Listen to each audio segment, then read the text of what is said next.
In this video, I'll be discussing about how to write an application for account closing in a bank. So to start with the application, you have to write a date. Then you should also write from address, that is your address, and you should also write two address, which is bank manager and bank name and its address. And you should write the subject as well, which is application for closure of account in your bank. And you should start the letter with or application with respected sir. And you should also request the closure of your savings account with the number in it which is held in that bank, and for what reason you are requesting for the closure also you should mention here. And you should also mention what should they do once they close the account, where the money they have to transfer it.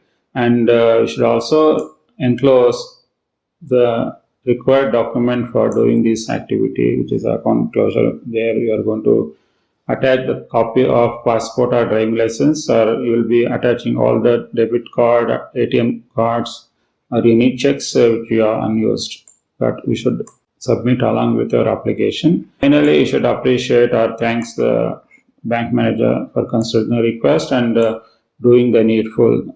And in the next paragraph, you should write your sincerely and your name with a signature. If it is hard copy, if it is email, then you should not signature it. This is how you should write an application for account closing in a bank.